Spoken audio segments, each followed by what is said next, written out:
దేశం ఈ రోజున నేను మాట్లాడటానికి అందరికీ నమస్కారం.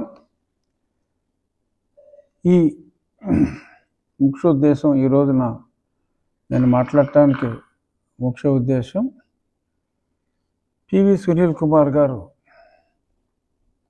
Ambedkar's India mission founder or అధినేత, whichever name anyone gives. So మరి ఆయన ఎంత ఘనాపాటియో అనేది, అతనికి తులసి బాబుకి ఉన్న ధనానుబంధం ఎటువంటిది అనేది మొన్న కోర్టులో చాలా వివరాలు బయటకు వచ్చినాయి. నేను కూడా ఇంప్లీట్ పిటిషన్ ఉన్నాను కాబట్టి ఆ డీటెయిల్స్ అన్నీ నాకు కూడా అఫీషియల్గా వచ్చాయి. మరి అది ప్రజలందరికీ కూడా తెలియాలి. కోర్టులో ఏం జరిగిందన్నది ఈరోజు కొన్ని పేపర్లో వచ్చినప్పటికీ అసలు వీళ్ళ అనుబంధం గురించి ప్రజలందరికీ కూడా తెలియచేయాల్సిన బాధ్యత ఒక బాధితుడిగా నా మీద ఉంది. కాబట్టి ఇప్పుడు తులసిబాబు ఇతని గురించి క్లుప్తంగా చెప్తా. 6/10/2020 కొంచెం శ్రద్ధగా వినండి. 6/10/2020 నాడు ఈ తులసిబాబు అన్న వ్యక్తిని, ఇంకెవడో కిరణ్, వీళ్ళిద్దరిని లీగల్ అసిస్టెంట్స్ అంటే సిఐడికి కొంత న్యాయ నిపుణుల కొరత వచ్చిందట. అందుకని న్యాయ నిపుణులుగా ఈ తులసిబాబుని, కిరణ్ అని ఇంకో వ్యక్తిని నియమించుకుంటానికి, అప్పుడేముంది, అప్పుడు అతను దందాలు చేసేవాడు, మరి కొట్టుకొచ్చిన దాంట్లో కొంత పైన ఇచ్చేవాడో ఏంటో, మొత్తం మీద అతను బాగానే సాగింది. ఏం కౌరులు చెప్పాడో అక్కడ సాగింది బాగానే. అంటే నన్ను కొట్టడానికి ఇదొక 7 నెలల ముందు. సో వీళ్ళిద్దరిని అపాయింట్ చేశాడు లీగల్ అసిస్టెంట్స్గా. జోక్ ఆఫ్ ది మిలియనం ఏంటంటే, అప్పటికి తులసిబాబు అన్న వ్యక్తికి అతను లాయరే కాదు, డిగ్రీ ఏదో చదివితే చదువుకుని ఉండొచ్చు. లా చదివిన వాళ్ళందరూ లాయర్ కారు. ఎందుకంటే ఒక అడ్వకేట్ అవ్వాలి అంటే దానికి బార్ కౌన్సిల్ రిజిస్ట్రేషన్ ఉండాలి, ఇవన్నీ ఉండాలి, ఎన్రోల్మెంట్ ఉండాలి. అప్పుడైతే కానీ తర్వాత పరీక్షలు రాయాలి. ఏబి 2011 తర్వాత లాయర్లు అయిన వాళ్ళందరికీ ఒక పరీక్ష ఉంటుంది, ఆ పరీక్ష కూడా రాయాలి. ఇతను లాయర్కి ఇవ్వాల్సిన ఒక లాయర్ని అపాయింట్ చేస్తున్నామని చెప్పి అప్పటికి ఎన్రోల్మెంట్ కూడా లేని ఈ వ్యక్తిని, అంటే బేసిక్గా గుండాగిరి చేసేవాడు, ఈ గుండాగిరి చేసేవాడిని అపాయింట్ చేసుకున్నాడు. ఎందుకంటే నేను గతంలో చాలాసార్లు చెప్పా, కలెక్షన్లకు వాడతాడు ఇతన్నాను. అంటే పర్సనాలిటీ చూసి భయపడి డబ్బులు ఇస్తారని ఏంటో కలెక్షన్కి వాడేవాడు. సో ఆ కలెక్షన్ కింగ్ని లాయర్ చేసి లెజిటిమైజ్ చేస్తే అతనికి ఒక బండి ఇవ్వచ్చు, ఆ బండిలో క్యాష్ తెచ్చుకోవచ్చు. మరి ఇటువంటి ఇత్యాదులన్నీ కూడా బహుశా పరిగణలోకి తీసుకుని అతన్ని లాయర్గా, అడ్వకేట్గా, లీగల్ అసిస్టెంట్ అనే పేరుతో ఒక ఆర్డర్ ఇచ్చాడు. తరువాత 16/11/2021లో ఇతను లాయర్గా ఎన్రోల్ అయ్యాడు. అంటే అప్పుడు దాకా ఆ అపాయింట్మెంట్ లాయర్గా అని ఇచ్చింది, తర్వాత చూసుకుని ఉంటారు, నువ్వు ఏదో పాస్ అయి ఉంటాయో మళ్ళీ అని వేసేసి మళ్ళీ 4 ఖర్చుకుని బహుశా ఎన్రోల్మెంట్ ఎప్పుడైంది, సంవత్సరం తర్వాత 6/10/20లో పదవిస్తే 16/11/21లో అతను లాయర్గా ఎన్రోల్ అయ్యాడు. దానికి ఒక 2 నెలల ముందు పివి సునీల్ కుమార్ గారు, నేను సిఐడిలో చాలా బ్రహ్మాండమైన కేసులు చేస్తున్నాను, నాకు సుప్రీంకోర్టులో న్యాయవాదుల ఖర్చుల నిమిత్తం, అలాగే హైకోర్టులో ట్రయల్ అటెండ్ అవ్వాలి, ఆ ఖర్చుల నిమిత్తం, అంటే వీళ్ళంతా మరి తింగరోలని చెప్పాలో ఏం చెప్పాలో, హైకోర్టులో ట్రయల్స్ ఉండవండి, అవి ఓన్లీ లోవర్ కోర్ట్స్లో, జిల్లా కోర్టుల్లోనే ట్రయల్ కండక్ట్ చేస్తారు. హైకోర్టులో ట్రయల్ కండక్ట్ చేయటం ఉండదు.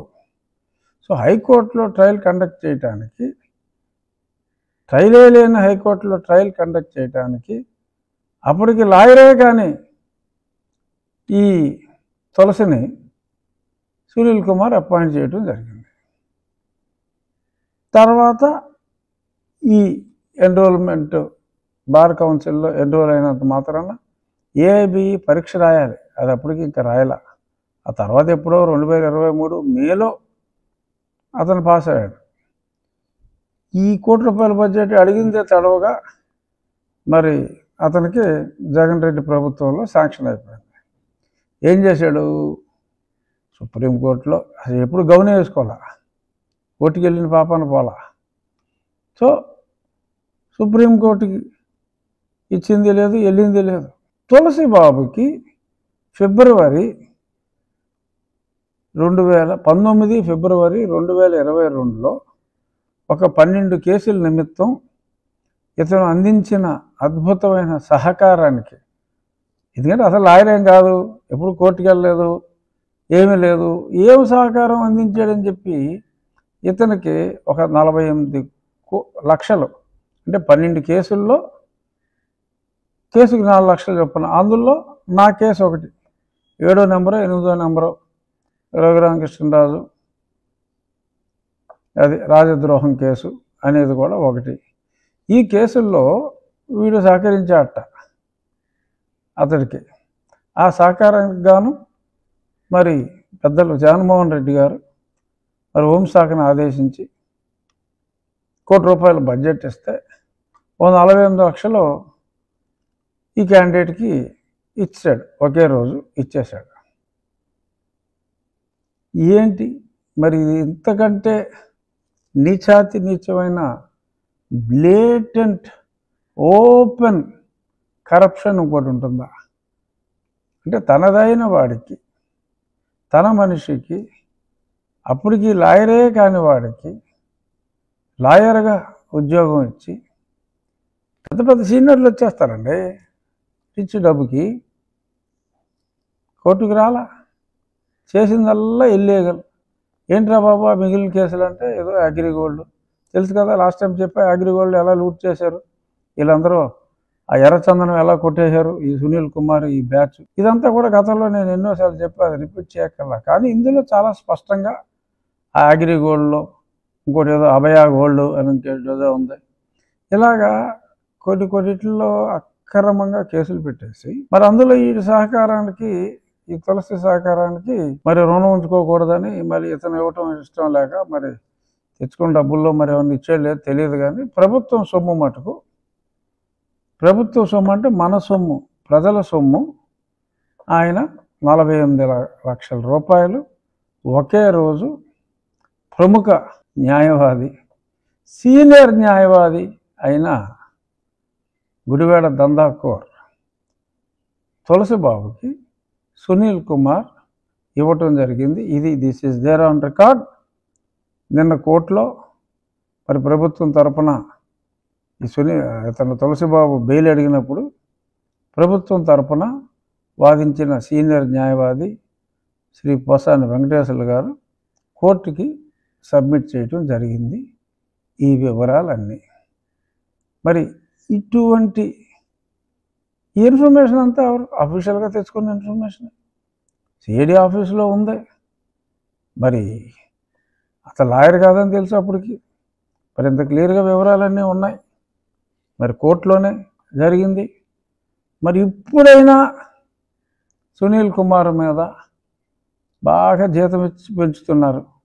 ఎందుకంటే ఐపీఎస్ ఆఫీసర్లకి విఆర్ ఉండదు, ఈ డిఎస్పీలకి వీళ్ళకే ఉంటుంది పాపం ఆ విఆర్, వాళ్ళకి జీతాలు ఉండవు ఆ విఆర్ పీరియడ్కి.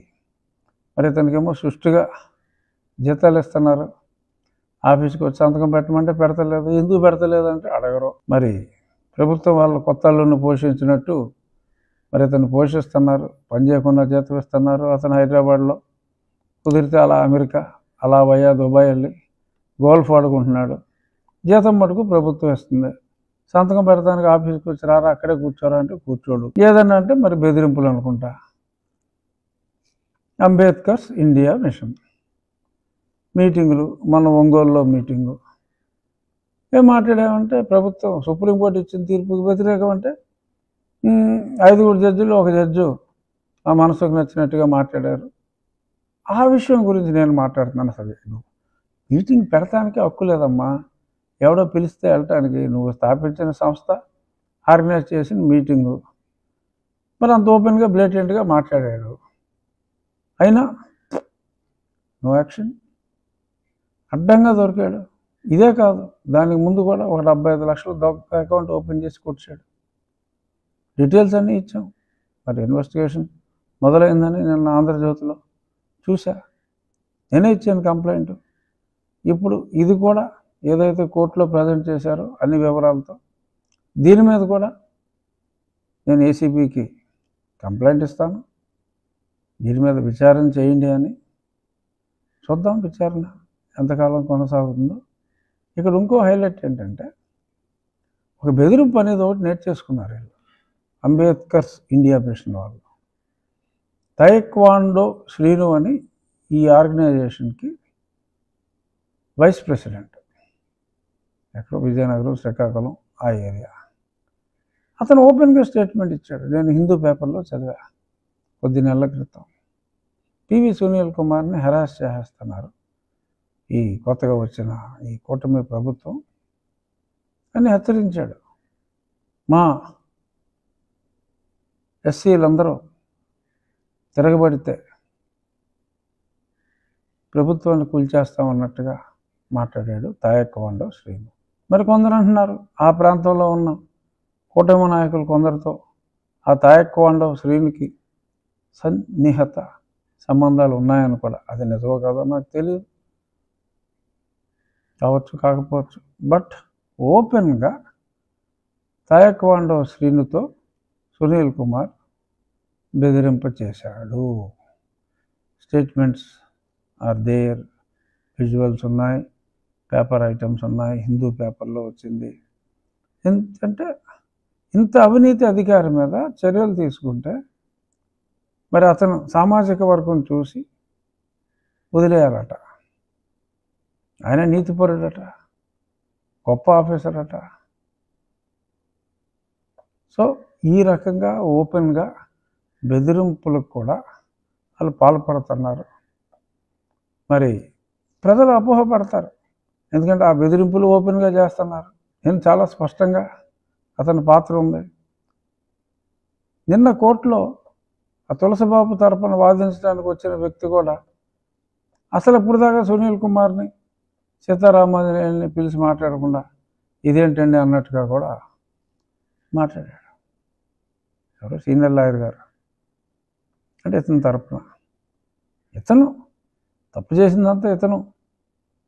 మరి 48 లక్షలు క్యాషు, మరి ఇంకేమి ఇచ్చారో మనకు తెలియదు. కొట్టుకొచ్చిన దాంట్లో వాటాలు ఇచ్చారేమో మనకు తెలియదు. బట్ రెడ్ హ్యాండెడ్గా అంటే ఎర్రచందనం కొట్టిన మాట నిజం, అప్పుడు ఇతని కంట్రోల్లో ఉన్న మాట నిజం. బట్ ఇతనికే డబ్బు చేరిందంటానికి ఆధారాలు వెతికితే దొరుకుతాయి.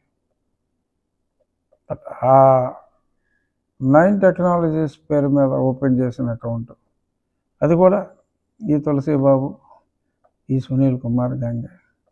మరి ఇలాగా ₹1 కోటి తీసేసుకుని లాయర్ కానీ ప్రముఖ లాయర్కి అతనే గుండా, అతనే లాయరు, అతనే ఆలినాలు, మరి అతని ద్వారా ఇలా లూటీ చేసిన దానికి మరి ఇంత ఓపెన్గా కోర్టులో కూడా ప్రభుత్వమే సబ్మిట్ చేసింది. ఎందుకంటే ఆ కేసులో మరి ప్రభుత్వమే సబ్మిట్ చేసింది వివరాలు. మరి ప్రభుత్వం సబ్మిట్ చేసిన ఆ వివరాల మీద మరి ప్రభుత్వం యాక్షన్ తీసుకోవాల్సిన అవసరం ఉంది. ఇప్పటికైనా నా మనవి, వాళ్ళు ఊపే ఉడతూపులకి దయచేసి ఎవరూ భయపడద్దు. చట్టం అందరికీ సమానం. ఎవరు ఎవరిని కూడా దూషించకూడదు, ద్వేషించకూడదు. తప్పు ఎవరు చేసినా శిక్ష అందరికీ సమానం. సో అంచేత ఎవరో ఒక వర్గం వాళ్ళు ఇంకో వర్గం వారిని బెదిరించారని చెప్పి అమ్మోయ్ వాళ్ళకి ఏదో ఎక్కువ ప్రొటెక్షన్ ఉందని, మనకు ప్రొటెక్షన్ లేదని అనుకోవద్దు. చట్టం అందరికీ సమానం. కేవలం చట్టం చెప్పింది కులం పేరుతో దూషించవద్దు అని. ఎవరు దూషిస్తారండి? ఎవరో దూషించరు. ఆ కల్చర్ ఎప్పుడో పోయింది, అసలు లేదు ఆ కల్చర్. మరి సెన్సస్లో కూడా మనం చూస్తున్నాం, మన సుప్రీంకోర్టు కూడా స్పష్టంగా చెప్పింది, ఒకసారి మతం మారిన వారు ఎటువంటి ఎస్సీ ఎస్టీ కేసులు పెడతానికి మతం మారితే అర్హత లేదు. మరి చర్చిలు చూస్తే 30,000 చర్చిలు ఉన్నాయి. మరి దాని ప్రకారం చూస్తే 22% ఉన్నారని నేను ఎప్పుడూ జగన్మోహన్ రెడ్డి సీఎం అయిన కొత్తలోనే నేను చెప్పడం జరిగింది. దానికనే మరి అతను క్రిస్టియన్, మరి ఇతను క్రిస్టియన్, సునీల్ కుమార్ ఈ ముసుగులో తిరుగుతున్న క్రిస్టియన్. మరి వీళ్ళందరూ కలిసి నన్ను కుట్ర చేసి అప్పుడు నన్ను ఏదో పైకి పంపాలని చూశారు. వెంకటేశ్వర దయతో బతిగా, ఇది ఎన్నోసార్లు చెప్పాను నేను. ఇంకా బెదిరించాలని చూడటం, మనం బెదిరిపోవటం అనేది సమంజసం కాదు. ఇప్పటికే ఎంతో ఆలస్యమైంది. కోర్టులో ప్రభుత్వ న్యాయవాది ఇతను ఈ డబ్బు తీసుకొని సుప్రీంకోర్టు న్యాయవాదులకు ఇవ్వాలి, ట్రయల్ లేని హైకోర్టులో ట్రయల్ చేయడానికి ఇవ్వాలి అని చెప్పి లాయర్ కాని ఒక లాయర్కి డబ్బులు ఇచ్చిన తర్వాత కూడా, ఇంకా అది కోర్టులో సబ్మిట్ చేసిన తర్వాత కూడా ప్రభుత్వ ప్లేడర్ గారు ఇంకా అతను ఉపేక్షించటం న్యాయమా అన్నది ప్రజలు ఆలోచించండి. న్యాయం అనుకుంటే న్యాయం అని చెప్పండి, ఇది అన్యాయం అనుకుంటే అన్యాయం అని చెప్పండి. చెప్పటమే నా ధర్మం. బాధితుడిగా అవతల వ్యక్తి ఇంత దుర్మార్గంగా నోటుకొచ్చినట్టు పేలుతూ, నా నియోజకవర్గానికి కూడా మొన్న పోలీస్ స్టిక్కర్ వేసి అసలు బొమ్మేసి అంత ధైర్యంగా మనుషులను పంపించి ఎక్కడికక్కడ గొడవలు చేసే ప్రయత్నం చేస్తూ ఉన్నా కూడా ఇంకా ఉపేక్షించటం సమాజానికి మంచిది కాదు అనే ఉద్దేశంతో ఇప్పుడు నేను ఇంత స్పష్టంగా చెప్పవలసిన అవసరం వచ్చింది. This is my information which was submitted by the government in the court. Thank you.